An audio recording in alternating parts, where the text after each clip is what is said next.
ये वो कहानी है जो भी इसे सुनता है उसके रोंगटे खड़े हो जाते हैं। अरे इतनी बारिश में कहाँ चल दिए? छाता लेकर। अरे बस रामू की टपरी पर जा रहा हूँ।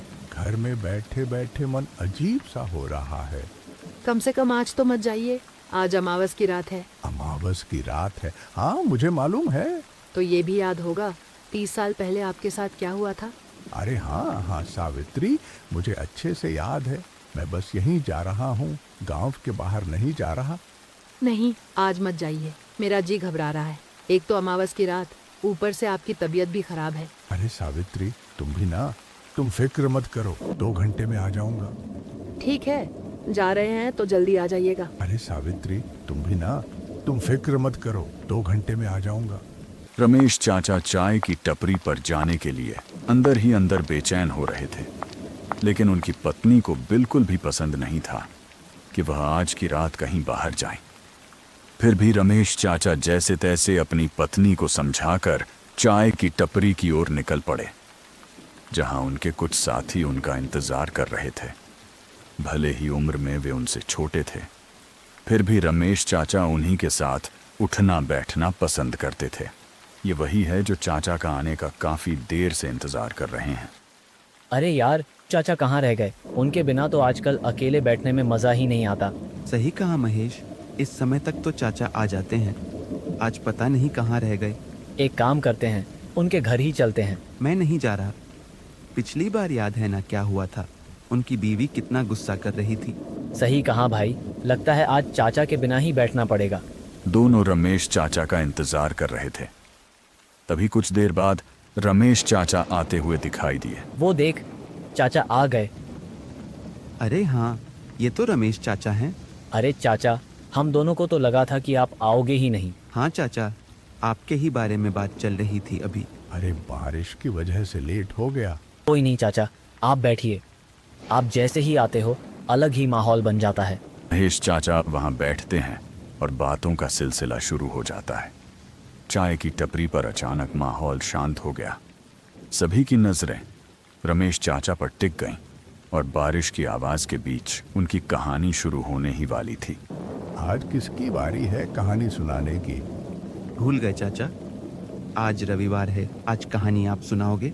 अच्छा, आज मेरी बारी है क्या? दरअसल आजकल दिमाग काम नहीं कर रहा है। कोई नहीं चाचा, सुनाओ सुनाओ, आज तो अलग ही माहौल है। हाँ हाँ, सुनाता हूँ सुनाता हूँ। ये कहानी उस समय की है जब मेरी उम्र करीब 17 साल की थी। उस दौर में मुझे चिकन मटन खाना बहुत पसंद था। मेरी माँ दूसरे कमरे में सो रही थीं और शाम के करीब 6 बज रहे थे। माँ, उठो, मुझे भूख लगी है। माँ की नींद खुलती है। क्या हुआ बेटा? माँ, बहुत तेज भूख लग रही है। अच्छा रुक, कुछ बनाती हूँ खाने को। अरे माँ, आज मेरा मन सब्जी रोटी खाने का नहीं है, आज चिकन बना दो।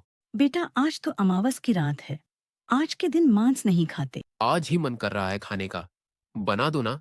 अरे बेटा, कल खा लेना, आज रात को बाहर नहीं निकलते मांस लेने। माँ, मेरे स्कूल में कहते हैं ये सब अंधविश्वास होता है। अच्छा, तुझे बड़ा पता है। माँ, बनाओ, वरना आज मैं खाना नहीं खाऊंगा। ठीक है, जल्दी जा और जल्दी आ जाना। रुक, पैसे देती हूँ। रहने दो, मेरे पास पैसे हैं। ठीक है, और पहले कह देती हूँ, रास्ते में कहीं रुक मत जाना, जल्दी जा और जल्दी आ। ठीक है माँ। माँ के मानते ही मैं बहुत खुश हो गया और खुशी खुशी निकल पड़ा। लेकिन मुझे क्या पता था कि मेरे साथ कुछ ऐसा होने वाला है। फरवरी का महीना था, हल्की हल्की ठंड पड़ रही थी और सर्दियां खत्म हो को थीं। मैं गांव के रास्ते से चलता जा रहा था, ठंडी हवा चल रही थी। तभी रास्ते में मेरे स्कूल का एक साथी दिखाई दिया। उसे देखकर मैं रुक गया। अरे महेश, तू कहाँ जा रहा है शाम को? अरे कुछ नहीं विवेक यार, बस आज चिकन खाने का मन कर गया है, लेने जा रहा हूँ। वाह भाई वाह, अपने भाई को नहीं खिलाएगा क्या? अरे भाई, कैसी बात कर रहा है, घर चल खिलाता हूँ। अरे ना भाई ना, मैं तो मजाक कर रहा था। अरे हाँ भाई, तू स्कूल क्यों नहीं आया था आज? अरे यार, आज खेतों में कुछ काम था, पापा किसी काम से बाहर गए हैं, अच्छा भाई। कल आऊँगा भाई। हाँ भाई, कल आ जियो। कल सभी बच्चों का आना ज़रूरी है। कल क्या है? भाई कल सर टेस्ट लेंगे, कल आना ज़रूरी है। अच्छा भाई, मैंने तो कुछ पढ़ा ही नहीं है। अरे भाई, मैंने कौन सा कुछ पढ़ा है। बताना, किस चीज़ का टेस्ट लेंगे? मैं ये बात भूल गया था कि माँ मेरा घर पर इंतजार कर रही है। मैं विवेक के साथ बातों में लग गया और स्कूल के बारे में पूछने लगा। देखते देखते रात हो गई। हे भगवान, इतनी जल्दी रात हो गई। और क्या भाई, इन दोनों रात काफ़ी जल्दी हो जाती है। चल ठीक है भाई, मैं तुझे कल स्कूल में मिलता हूँ। ठीक है भाई, कल स्कूल में मिलते हैं। मैं वहां से जल्दी कसाई की दुकान की ओर निकला। चारों तरफ अंधेरा ही अंधेरा था। मैं घबराने लगा था कि पता नहीं अब माँ क्या बोलेगी। धीरे धीरे ठंड का एहसास भी ज्यादा होने लगा था। जब मैं कसाई की दुकान पर पहुंचा तो देखा कि दुकान बंद हो चुकी थी। रात काफी हो चुकी थी। उस समय करीब रात के 8 बज रहे थे। गांव में 8 बजे का मतलब होता है कि रात काफी गहरी हो चुकी है।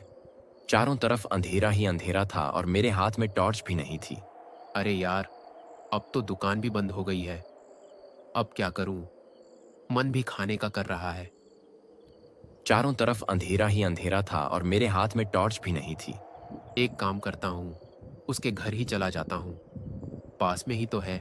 मैंने अपने कदम तेज कर दिए, लेकिन गांव के ये अंधेरे रास्ते अचानक और भी डरावने लगने लगे। जैसे ही मैं दुकान से दूरी बढ़ाने लगा, मुझे एक आवाज सुनाई दी। मैं उसके घर जाने लगा। मैं कई बार अपने पिताजी के साथ उसके घर आ चुका था जब दुकान बंद रहती थी, लेकिन आज पिताजी साथ नहीं थे और ऊपर से रात का समय था। मैंने हिम्मत करके उसके घर गया। मुझे समझ नहीं आ रहा था कि ये उसी का घर है या नहीं। एक पल के लिए ऐसा लगा कि कहीं ये किसी और का घर तो नहीं। फिर मैंने जैसे तैसे आवाज लगाई। कुछ देर बाद दुकान वाला चाचा बाहर निकल कर आए। कुछ देर तक वो मुझे ध्यान से देखते रहे, जैसे उनकी निगाहों में कुछ छुपा हुआ डर या चिंता थी। फिर वो मेरे पास आए। क्या हुआ बेटा? इतनी रात को क्यों आवाज लगा रहे हो? मुझे चिकन चाहिए था। अरे बेटा, इतनी रात को आए हो लेने? हाँ चाचा, बस लेट हो गया। अब क्या करूं? आपकी दुकान से होकर आया हूं। अच्छा, वो तो मैंने 6 बजे ही बंद कर दी थी। तुम्हारे पिताजी कहाँ हैं? वो किसी काम से बाहर गए हैं। अच्छा, आएंगे तो बोल देना, एक बार आकर मुझसे मिलें। ठीक है चाचा। बेटा, चिकन तो कटा हुआ नहीं है, बना हुआ है। मैं पैक करके लाता हूँ। अरे कोई नहीं चाचा, रहने दो। अरे बेटा, इतनी दूर आए हो, अब लेकर ही चले जाओ। तुम यहीं रुको। ठीक है चाचा। वो अंदर गए और मेरे लिए बना हुआ चिकन पैक करने लगे। वो चाचा मेरे पिताजी के अच्छे दोस्त थे, इसलिए जब भी उनके घर जाता था तो खिला देते या पैक करके दे देते थे। बेटा, इतनी रात को जाओगे? मौसम भी खराब हो रहा है काफी। हाँ चाचा, जाना पड़ेगा ना, घर पर इंतजार कर रही होगी। कल सुबह ही निकल जाना। इतनी रात को बाहर जाना ठीक नहीं रहेगा। चाचा चाहते थे कि मैं वहीं रुक जाऊं। काश उस रात मैं उनके घर रुक जाता। अगर मैं वहीं रुक जाता तो शायद मेरे साथ ये सब कभी नहीं होता। लेकिन उस समय मेरी माँ का ख्याल ज्यादा था, जो घर पर मेरा इंतजार कर रही थी। मैं खुद से कह रहा था, बस जल्दी घर पहुंच जाऊं, सब ठीक रहेगा। धीरे धीरे मौसम और भी खराब होने लगा। बारिश की बूंदें भारी होकर जमीन पर गिर रही थीं और हवा में एक अजीब सी फुसफुसाहट चल रही थी, जैसे कोई मेरे पीछे पीछे चल रहा हो। मैं जल्दी से एक पेड़ के नीचे खड़ा हो गया।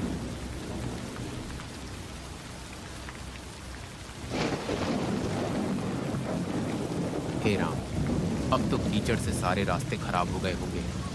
अब घर के लिए दूसरे रास्ते से जाना पड़ेगा। मैं बारिश के रुकने का इंतजार करने लगा। अब मुझे समझ आ गया था कि घर पहुंचने में काफी समय लगने वाला है, क्योंकि बारिश में मेरे घर की तरफ जाने वाला रास्ता कीचड़ से भर जाता है। इसलिए हमें अक्सर दूसरा रास्ता अपनाना पड़ता था, जहां कीचड़ कम होता था। काफी देर इंतजार करने के बाद बारिश रुक गई। तब तक रात काफी हो चुकी थी। मुझे समय का अंदाजा नहीं था और गांव में सब अपने अपने घरों में थे। मेरे अंदर ही अंदर डर का एहसास बढ़ने लगा, मानो कुछ अनहोनी होने वाली हो। मेरा गला सूख गया, सांस तेज हो रही थी। तभी दूर कुएं की तरफ से किसी की कांपती आवाज आई। मुझे बचाओ, मेरी मदद करो, मैं यहाँ फंसा हुआ हूँ। पहले तो मैंने सोचा कि वहां जाना ठीक नहीं होगा, लेकिन फिर लगा कि शायद कोई सच में मुसीबत में है। मैं धीरे धीरे कुएं की तरफ गया। जो नजारा मुझे वहां दिखा उसने मेरे पैरों तले जमीन खिसका दी। वो दानव मेरे सामने आ गया। ये मांस मुझे दे दे, नहीं तो इसकी जगह तुझे चबा जाऊंगा। मैंने डर के मारे अपना टिफिन वहीं गिरा दिया और पूरी ताकत से घर की तरफ भागा। और जब मैं घर पहुंचा तो मैंने अपनी माँ को सारी बात बताई। ये सुनते ही माँ रोने लगी। उस दिन के बाद मैं कभी भी रात में मांस लेने नहीं गया। चाचा, आपकी किस्मत अच्छी थी उस रात। किस्मत का शुक्र है कि उस रात टिफिन मेरे हाथ में था, वरना शायद वही दानव मुझे ही खा जाता। अच्छा हुआ चाचा, आपने मुझे ये बात बता दी कि अमावस की रात को मांस नहीं खाते। ये बात कभी मत भूलना और अपने बच्चों को भी समझा देना।